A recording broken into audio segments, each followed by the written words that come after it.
Hey Mario, have you ever noticed about something? What's that? For that beanstalk right over there?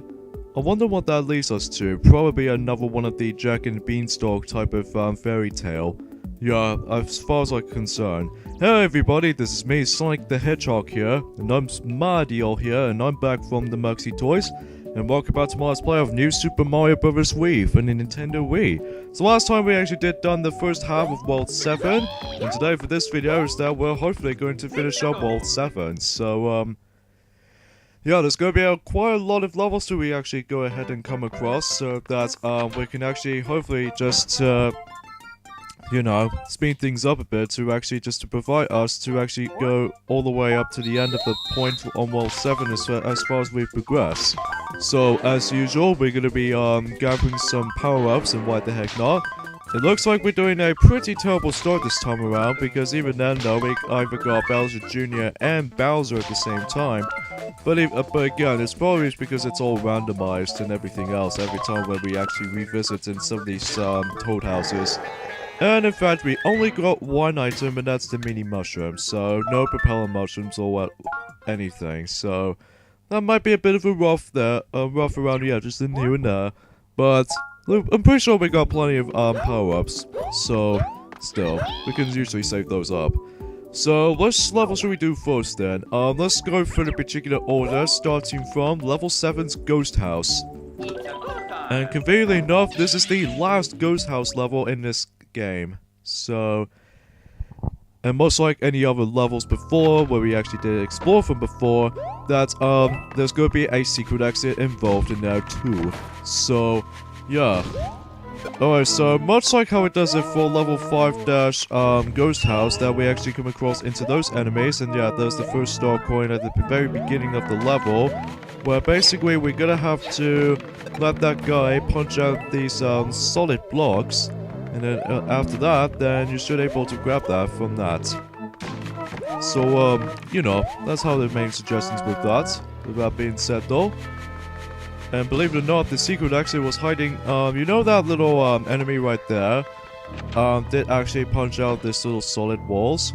Well, we can actually go through it. So much so that we can actually, that will actually lead us to the secret route, which contains booze, springs, and any other sort of situations.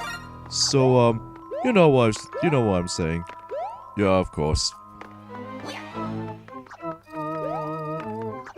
So as far as you guys should know, that one of these enemies that actually are called are bruisers from you know, the original New Super Mario Bros. Game, so I think that's what the enemies are usually called. So, bruisers are back from New Super Mario Bros. The original, and just like before, that it'll occasionally try to smack you from, well, they're trying to punch the this breakable solid walls, or brick blocks or whatever, and then it'll actually try to now punch the barrels and then just act like a projectile or something like that, so yeah, I just have to watch out for that. Alongside with this secret exit though, we have ourselves a third and final star coin location, but even then that I think we only get like 2 star coins in this first attempt on this level. Yeah, it does tell us that this is the third and final star coin, but unless though, the second star coin will be at the normal route, so as far as we can consider that, we'll be noticed that already. So there we go. But again, we're not going to be completely done with that level yet, because even though we only have a normal exit now to do. Yeah. This will actually lead us to, you can actually skip the enemy course, which was Lakitu, and also the other level. And this will actually lead us to level 7-5, I'm presuming that this was what this is. So, yeah, let's go ahead and back in here for one final time to actually just to wrap things up with the Ghost House levels in New Super Mario Bros. Wii. I wonder how if they might actually put in more Ghost Houses in the later installments. Well, somehow to say that it has been confirmed that it's true. So, because, you know, they're trying to bring back some of the elements up from since the past Mario 2D Mario games during the past, but they made it into the modern debut from the modern Mario makeover, so I guess that probably makes it more likely a throwback to the other classic games. And now we're going into the normal route. We're gonna go, whoa! Yeah, we managed to grab the invincibility star. This is where another one-up grinding you can actually put up with, while just actually vanquishing all of the boos. Well, some of the boos though. But not all of them, mind you, because, you know, it only lasts for about 10 seconds. So, as far as when the invincibility star is concerned. Alright, the door we need to hit up to is the one on the top right corner. Because with the other doors, they are fake. So, yeah, Swan Legos know that. The second and final star coin in this level that was actually located in this room. And basically, we need to actually get the big boo out of the way first, so just in case you'll actually grab it, and that's how you get it. But we're not done with the level yet, because there was actually a bit of a platforming syndrome at the very end. Now, basically, we got ourselves some little crow enemies right over there that were trying to disobey you for trying to be cautious within. So that means we have to watch out with these enemies. And yes, these enemies do make a return since the first new Super Mario Bros. Game, but they're not much of a threat here. So, anyways, that wraps everything up for the Ghost House levels in New Super Mario Bros. Wii. So much like the original game, that at least in the New Super Mario Bros. DS, it only contains like 4 ghost houses, all in total. And somehow though, that I think every single ghost houses actually contains secret exits, so yeah. Okay, so before we continue, let's grab ourselves a star, man, right here. So a few things we want to mention about something that recently they actually bring up some new details into Pokemon Sun and Pokemon Moon, which for what I've noticed that the region on the game was actually takes place in Hawaii. Yeah, almost like it's the exact same location as what Lilo and Stitch used to be located in Hawaii. So I guess it's a nice little change for the little islands as far as we could consider. So anyway. So yeah, the enemy course in World 7 is like a 2. Basically, the other way they can actually grind for some 1-ups, pretty good, easier way to get 1-ups in that particular segment.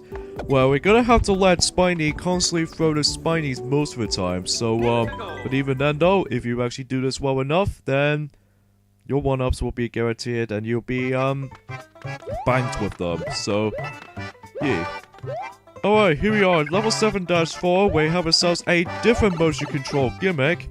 Now, if you actually hit up to that estimation mark block, if you hit one of those, that will actually assuming if you actually play this on the single player campaign, that your block will actually become an M block, meaning Mario can actually deal with this. And basically, what we can do here, although occasionally we'll have to go for some of these platforming segments, but the main premise of some of the sections of the level, that we're gonna have to use the motion controls to swift the platform to the left or the right. So yeah, the first star coin is right where the Banzai Bill Blaster is. So even though it's pretty easy to spot. But yeah, if you hit one of those brick blocks, as you can see, then you can actually turn the Wiimote left or right, depends on if what motion you're actually using.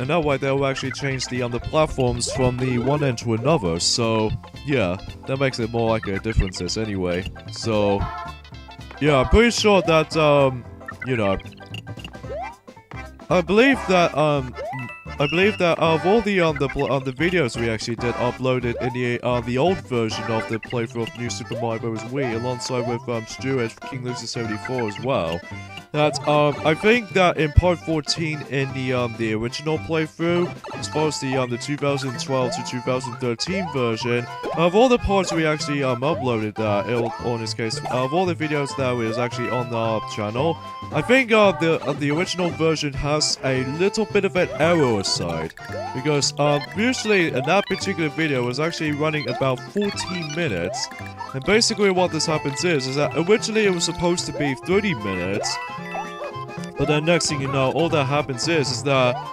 think of it back in a long time ago, that when King Lucy 74 first got the capture card, if he's somehow doing a lot of jump cuts, that will actually commence that the message actually pops up saying that this video might actually get a slight error, so they might actually split apart for a bit. So that's why The original version of the playthrough has been cancelled due to the fact there's stupid situation like that. So anyways. The third and final star coin, if you notice there was a green pipe on the far right from the previous screen, when you saw for just about a few seconds ago, you actually have to hop on one of these bullet bills in order to actually reach up to that green pipe, not the red pipe, because if you hit to the red pipe, you automatically get into the end of the level. But you have to get onto the green pipe though, because if you do that, well, you simply have to reach up to the third and final star coin, where a lot of bullet blasters right from the start. And that's how you essentially do. And there's another way to actually get some more grind-ups, some more one-ups and whatnot. So yeah, it's a good thing to notice that from already. Alright, on to level 7-5, where this is the part that we haven't discovered in during the original playthrough on New Super Mario Bros. Wii. So that's why that seems that the video itself is now dated, so, or outdated I should say. At least as far as we can consider. So anyway, the main gimmick of this level... Oh shoot, stupid Paragoombas. Anyway, the main premise of this level is that we come across into one of those enemies. These are fools. And basically every time when they decide to do this animation, what this is that they're trying to blow out some clouds, or the puff of clouds on screen. And basically they're trying to block your progress, especially as far as you can't see what's up ahead. And the best way to actually clear all that is to either shake the Wiimote as the spinning jumping, or you can do it like a best method is by using the propeller Mario. So yeah, as far as we can tell already. I think this is actually the first level that we've seen during the first ever trailer they actually announced this game, and during an E3 2009, kind of think about it.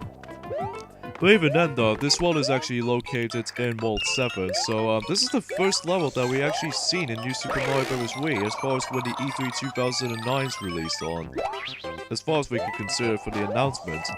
But hey, at least as far as we can tell already, because we have some pretty cool memories, or we did have some really good memories of how some cool new games has been coming out during that in 2009, or announcements in 2009. That was Super Mario Galaxy 2, and New Super Mario Bros. Wii, and as well as Mario & Luigi Bowser's Inside Story, and Kingdom Hearts no, not Kingdom Hearts HD, Kingdom Hearts 358/2 Days for the Nintendo DS, and Metroid Other M. So anyways, that concludes 7-5, and that will lead us to the castle itself. But we're not going straight to the castle immediately though, because we're about to go ahead and do a different level. So you notice that beanstalk over there? This will actually leads up all the way higher up into the sky. So this means we're going to be headed to level 7-6. Now, unlike the other levels we actually been into in World 7, I think this is the only platforming level that does not contain any checkpoints whatsoever. Yeah, I'm not kidding, right? There's no, oh shoot. Yeah, Parabeetles can actually, trying to hurt you. So basically, think of, this level's very similar to the likes of, the level from Super Mario Bros. 3. That the only difference is that this level is actually, I think this was actually also an older scrolling level, kind of think about it. But even then, we haven't played Super Mario Bros. 3 for quite a long time now. But, this is how this goes. Basically, if you actually stepped on one of these Parabeetles, you're actually going to be stepping on two different variations of them. One, which we actually stepped on right now, is the biggest, Parabeetle, which allows us to actually just to dip down. And then also if you actually somehow if you stepped on him, then it'll actually get us a low-pitched sound. But then if you actually stepped on the smaller variation of the Parabeetles, that way that will actually takes us up. So yeah, as far as we can tell from that, from the of how you can definitely see what this is going. If you do like some sort of like a little pretty good timing with the music tuning. If you actually reaches up to like, I think you have to step on like 6 or something like that. That way that gives you a free 1-up. So yeah, I just want to keep that in mind. But yeah, as I said earlier, this level does not contain any checkpoints. If you fall off to the bottomless pit, you have to restart the whole level again. So even then though, since we actually grabbed those two star coins from the get-go, So, anyway, I think the only difficult part for us, anyway, is the fact that getting to end of it. So, I suppose we'll just have to try. So the last part we have to deal with is just giant parrot beetles, and also the third and final star coin. So we have to adjust the parrot beetles dipping down for a bit. Because again, adjusting the angles is key here. So there we go. So let's see if we can actually end things off here. So oh shoot, oh shoot, oh dang it. Oh shoot. I think we have to restart the whole level again. Yep. So we'll meet you guys at the ending point again. So yeah, we'll be right back. Yeah, we'll see you in a bit. Okay, we're back in that point right there, and hopefully we're not gonna screw us up this time, unlike last time we somehow did not jump higher enough. So I think that's the only things we can actually consider that already. So anyways, let's grab the let's re-grab the third and final star coin, and then hopefully we won't able to fall this off. Okay, that's fine, because even then though, if you actually reach by this far, then you should be able to reach to it. So yeah. So yeah, another thing we'd like to talk about is that, recently, that, the new Mario and Sonic at the Rio 2016 Olympic Games is about to come out on the Wii U, and also has some new information on there.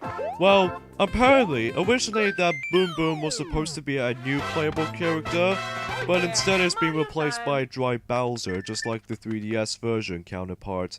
So, no, I'm pretty sure it's gonna be just as, like, the same thing as it does it for the 3DS installment. Or in this case, the 3DS version, either ways.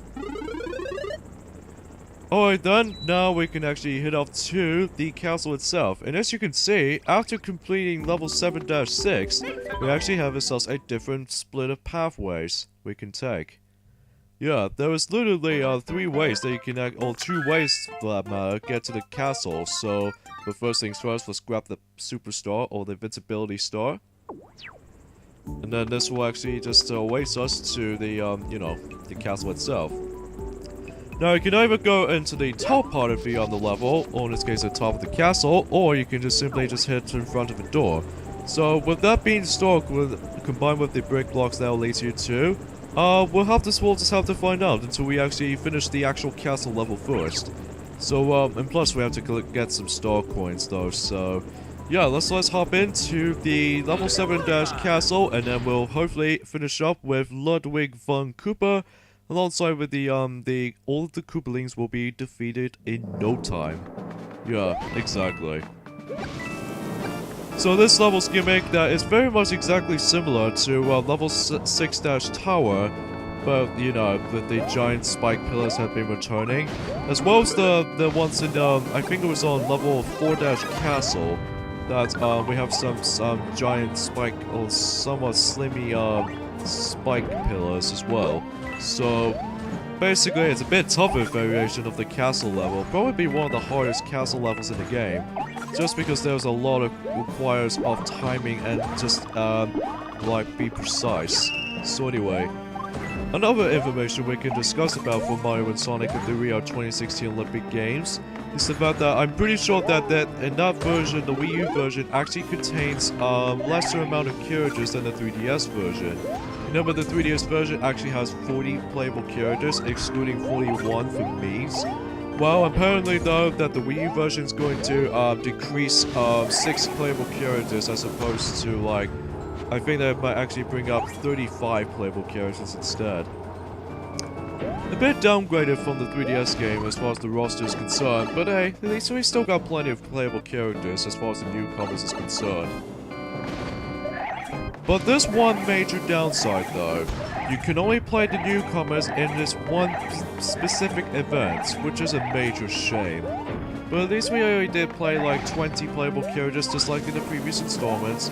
But even then though, it's kind of a little bit too underwhelming at first. But still, why did they try to actually make one newcomer just get into that one event? Why not all of it? I mean, with all of it, that would make a game even much more intense. But no, I guess we just have to do it like the same way as it does in the 3DS version of the game. But still, it might be a little bit of a hypocrite or something like that, of how it does that. But anyway, the third and final star coin you have to reach up to up here, as you can tell, while stepping onto that question mark block. So anyway. But anyways, enough about that, J-Jabba. But at least we're still excited about the next Mario and Sonic at the Rio 2016 Olympic Games. Considering how the visuals are really, really beautiful, especially the Wii U's capabilities. You all know that, right? And plus, we still might actually do a playthrough on that when the Rio 2016 Olympic event is about to happen. So, but even now, we'll just have to find out and see what happens. Alright then, now we come across into Ludwig von Koopa. Even though that during the Mario and Sonic at the Rio 2016 Olympic Games on the Wii U, that he doesn't not been included as a playable character, sadly. But at least he did on the 3DS version, though. Alright, Chemic Spell's gonna do is... Oh my god, these 3 platforms have been come up. I think this is probably the most intense fight in the game. It's not just a matter of how the layout is actually worked out, but also how freaking extreme, and how really ridiculously hard this battle was actually felt in. Basically, it's more likely an elevator battle, where basically we have to hop onto one platforms to another. Now, you watch very carefully until when Ludwig decided to actually flutter down, and then even then though, if he dips down, that's your chance to attack, assuming if your platform it actually races upwards. So it does kind of remind me of Wacky Workbench boss fight from Sonic CD, but no electricity or anything like that. And hell, there's no like, even though that the hit counts for Dr. Robotnik, it was about 3 hits. Yeah, it's very similar for that regard. And that will finish every single Koopalings we actually fight. So, Ludwig von Koopa, the leader of the Koopalings, is now defeated. But now we have to deal with Bowser Jr., though. Now, I'm pretty sure we did not get an airship level to deal with here. So, even then though, we're pretty much done with World 7, and plus with all the Star Coin Collectathon. And this will lead us to the final main world in the game, which appears to be World 8. And we don't have a Koopaling this time, instead we have ourselves a Chemic boss fight to deal with. And as you can tell, we're going back into the vertical map. So, oh yeah, there's one more thing there's actually a few things we also want to end things off. That, you notice that little, pathway that we actually did, manage to come through. That, when we actually did complete level 7-6, as we mentioned it before. You notice there's a little, normal route, which consists of you actually just, again, jump straight into the level if you approach the door. However, if you actually go on top of that, and if you climb down from the beanstalk, you still manage to get inside in the level, after all. But guess what happens if you actually reach into it? You actually get yourselves a very small, room, contains just coins, and not to mention the hidden block, contains a 1-up. So, it might be a bit more of a helper side of things, but I don't know why this room actually happens like that. But this actually leads you to a giant shortcut to the level itself, so you can skip a whole chunk of the level, which is kind of cool, kind of think about it. However, though, you don't have a checkpoint though, but at least there's a checkpoint safety for if you actually constantly dying for that level, if you're actually trying to grind for some star coins or something like that. But not to mention though, if you actually manage to actually get into the beanstalk route, then you might as well you somehow might actually skip the star coins too. So please keep that in mind. So oh great, we got blocked by the stalked piranha plants. Because the reason why we're just going to go head back to World 5 is because we're going to do access to the last 2 cannons of the game, so that hopefully we can actually done with some of these little you know, some mini levels or something like that. I don't know. I'm just going to convince about it for myself. So let's get that guy out of the way first, and let's go ahead and get started with level 5 cannon, which I'm pretty sure though that the cannon will actually lead us to the final world of the game. So, in this case, World 8. So, let's simply put, just hop onto the cannon itself, and we can blast off into the lava land, it seems like that. So let us get our cannon prepared, and we blast it off. So much like the ones in New Super Mario Bros. DS, is that you can actually do a little speed run type of game that you can start with World 1. That even then in the DS counterpart, that in order to do a speed run, you have to go through World 1 and then World 1 canon to World 5, and then World 5 canon to World 8. So just want to let you guys know that. And then there's also the same applies to New Super Mario Bros. Wii as well, that go through World 1 and World 1 canon, and then World 5, and then World 5 canon, and then all the way to World 8. So just keep that in mind. Now we're heading back to World 6 and then just access to the canon as well. So, with that being said, folks, I think that wraps everything up for the canon levels in this game. So, yeah, that's there. It's just for, just getting to the other, like, getting a faster process to the other worlds to another. So that's literally how it does. We'll also get into New Super Mario Bros. 2, that it might be something a bit more different than the other two variations of the canons. So, we'll just have to end things off this point right here. So, yeah, next time on Let's Play New Super Mario Bros. Wii, that we're going to be doing the final main world in the game, which was World 8. And as you can see, there's not much we can actually do in that World 8. So, see you guys next time. Later, fellas. See you guys then.